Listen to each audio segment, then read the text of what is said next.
ये बात सदियों पहले की है, जब हिमालय की गोद में एक प्राचीन आश्रम था जिसे अर्षि वशिष्ठ का आशीर्वाद प्राप्त था। कहा जाता था कि यह आश्रम केवल साधना और योग का केंद्र नहीं, बल्कि एक रहस्यमयी शक्ति का भी संरक्षक था। वहां की मिट्टी में मंत्रों की ऊर्जा समाई हुई थी और वहां रहने वाले ऋषियों की आयु सामान्य मनुष्यों से कई गुना अधिक थी। लेकिन इस आश्रम के बारे में एक और बात प्रसिद्ध थी, जो भी यहां आता वह फिर कभी वापस नहीं जाता। गांवों के बुजुर्ग इस जगह का नाम सुनते ही कांप जाते थे, लेकिन अर्जुन, जो एक युवा ब्रह्मचारी था, इन कहानियों से डरा नहीं। उसे बचपन से ही ज्ञान की भूख थी। वह सत्य को जानना चाहता था और इसी जिज्ञासा ने उसे इस रहस्यमयी आश्रम तक खींच लाया। अर्जुन ने कठिन पहाड़ों और घने जंगलों को पार किया, तेज हवाओं और खतरनाक रास्तों से गुजरा और आखिरकार आश्रम के विशाल पत्थर के द्वार तक पहुंच गया। जैसे ही उसने दरवाजे पर हाथ रखा, उसे एक अद्भुत स्पंदन महसूस हुआ, मानो कोई शक्ति उसे भीतर बुला रही हो। द्वार अपने आप खुल गया। अंदर का दृश्य अलौकिक था। चारों ओर साधु मुनि ध्यान में लीन थे। वातावरण में गूंजते वेद मंत्र और हवन की सुगंध थी। लेकिन सबसे चौंकाने वाली बात यह थी कि आश्रम के केंद्र में एक विशाल वृक्ष खड़ा था, जिसकी शाखाएं स्वर्णिम प्रकाश से दमक रही थीं। अर्जुन विस्मय से सब कुछ देख ही रहा था कि तभी एक वृद्ध ऋषि उसके पास आए। उनकी आंखों में गहरी चमक थी, जैसे वे सब कुछ जानते हों। उन्होंने कहा, बालक, यहां आना आसान नहीं था, लेकिन अब जब तुम यहां तक पहुंच ही गए हो तो जान लो कि यह स्थान एक साधारण आश्रम नहीं, बल्कि दिव्य ज्ञान और ब्रह्मांडीय शक्ति का केंद्र है। परंतु यहां रहने के लिए परीक्षा देनी होगी। अर्जुन ने बिना झिझक सिर हिलाया। उसे साधना का अभ्यास कराया गया।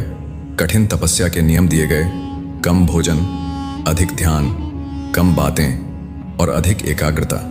लेकिन कुछ दिनों बाद अर्जुन को महसूस होने लगा कि यहाँ कुछ असामान्य भी था। हर रात जब सभी साधु अपने ध्यान में होते, उसे किसी के चलने की आहट सुनाई देती। जब वह देखता तो वहां कोई नहीं होता, लेकिन आश्रम के फर्श पर हल्की हल्की ज्योतिर्मयी रेखाएं उभर आती, जैसे कोई अदृश्य शक्ति वहां से गुजरी हो। अर्जुन ने एक रात ठान लिया कि इस रहस्य को जाने बिना वह चैन से नहीं बैठेगा। अगली रात उसने ध्यान लगाया, लेकिन अपनी आंखें बंद नहीं की। आधी रात के समय उसने देखा कि सभी आर्षी अपने अपने स्थान से उठकर उस स्वर्णिम वृक्ष के चारों ओर एकत्र हो रहे थे। वे किसी रहस्यमयी मंत्र का उच्चारण कर रहे थे, जिससे वह वृक्ष और अधिक प्रकाशमान होता जा रहा था। अर्जुन चुपचाप पास जाकर छिप गया और ध्यान से देखने लगा। तभी एक तेज आवाज गूंज उठी, जो देख रहा है वह अब अपने भाग्य से बंध चुका है।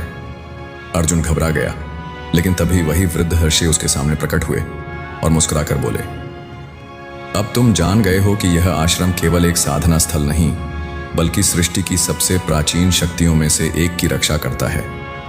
यह वृक्ष स्वयं ब्रह्मांडीय ऊर्जा का केंद्र है। इसे केवल वही देख सकता है जिसे इसे देखने की अनुमति हो। अर्जुन के मन में हजारों प्रश्न उमड़ने लगे। उसने हिम्मत कर पूछ लिया, लेकिन इस वृक्ष का रहस्य क्या है और यहां से कोई वापस क्यों नहीं जाता? ऋषि ने गंभीर स्वर में कहा, क्योंकि यहां आकर सत्य जानने वाले साधारण संसार में वापस नहीं जा सकते। इस वृक्ष की ऊर्जा का संतुलन बनाए रखना ही हमारा कर्तव्य है। यह केवल एक वृक्ष नहीं, बल्कि ब्रह्मांड के 5 तत्वों का संगम है: जल, वायु, अग्नि, पृथ्वी और आकाश। इसके अस्तित्व से ही सृष्टि का संतुलन बना हुआ है। अर्जुन मंत्रमुग्ध था। अब उसे समझ आया कि यहां से कोई वापस क्यों नहीं जाता, क्योंकि जो इस सत्य को जान लेता है वह संसारिक मोह से मुक्त हो जाता है। फिर वृद्ध आर्षि ने अर्जुन की ओर देखा और बोले, अब तुम्हारे पास 2 रास्ते हैं।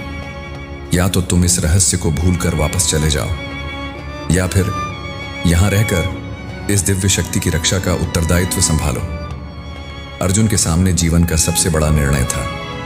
वह वापस जा सकता था और फिर से साधारण जीवन जी सकता था, लेकिन जो ज्ञान उसने प्राप्त किया था वह उसे अब शांति से रहने नहीं देता। उसने सिर झुका लिया और कहा, मैं यहीं रहूंगा और इस शक्ति की रक्षा में अपना जीवन समर्पित करूंगा।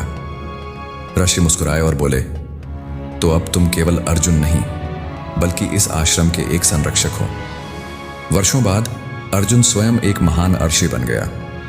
उसकी साधना इतनी प्रबल हो गई कि वह भी इस ब्रह्मांडीय ऊर्जा का एक हिस्सा बन गया।